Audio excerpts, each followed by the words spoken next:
Assalamualaikum warahmatullahi wabarakatuh. Halo sahabat kanal Beda Islam. Pada tayangan di video kali ini, kita akan membahas tentang sang penulis wahyu dan menghimpun Al-Quran, yaitu kisah Zaid bin Thabit.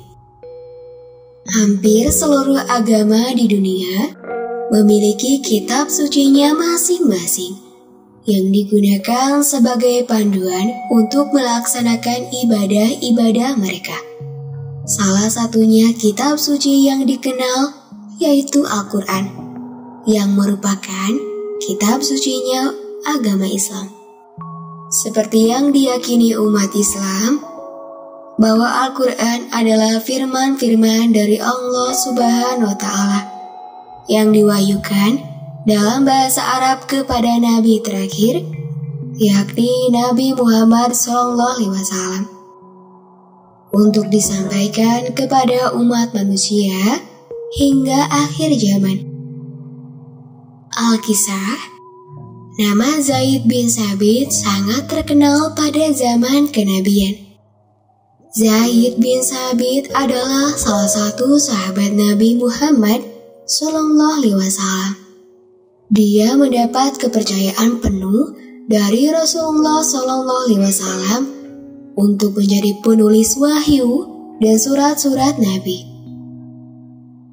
Sebelum mendapat tugas menulis wahyu dan menghimpun Al-Quran, Zaid bin Thabit merupakan seorang sahabat Ansor dari Madinah.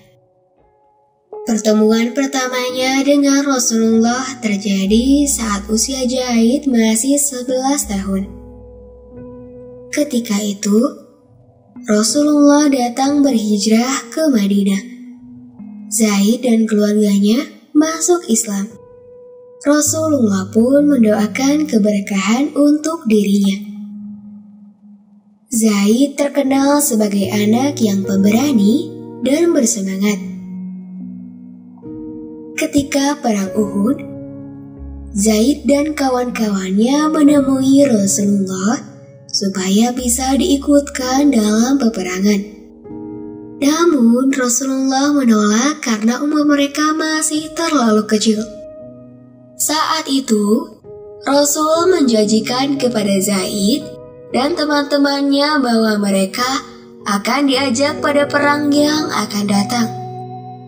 Zaid kecil itu pun tumbuh sebagai muslim yang cerdas.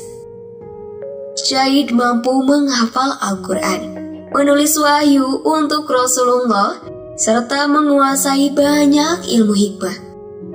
Zaid bin Thabit di Madinah adalah orang terdepan di bidang kehakiman, fatwa, qiraah, dan faraid menurut seorang sahabat Nabi, yakni Khabisah.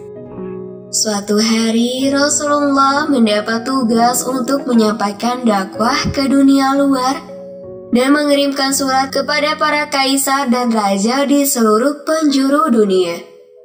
Kecerdasan, keterampilan, dan kecakapan Zaid membuat Rasulullah SAW memintanya untuk mempelajari berbagai bahasa asing, termasuk aksara Yahudi. Tugas dari baginda Rasul untuk belajar bahasa dan aksara tersebut disanggupi Zaid, hingga dia fasih secara lisan maupun tulisan dalam waktu yang sangat singkat. Dan sejak saat itulah, Zaid berperan sebagai penerjemah dan menulis balasan surat-surat ketika Nabi hendak mengirim surat atau menerima surat dari para kaisar. Zaid pun kerap disebut sebagai tangan kanan Rasulullah SAW.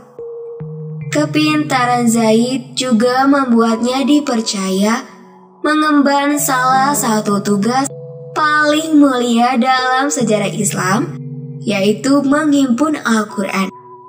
Zaid mulai melaksanakan tugas itu secara perlahan dan berhati-hati. Ia menghafal satu persatu wahyu yang turun kepada Rasulullah selama kurang lebih 21 tahun.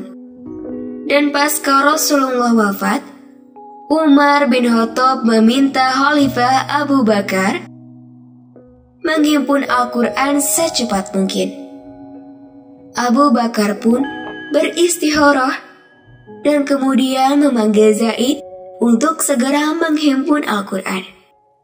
Demi Allah, andai mereka menugaskanku memindahkan gunung dari tempatnya, niscaya itu lebih mudah dibanding menghimpun Al-Quran, kata Zaid saat itu.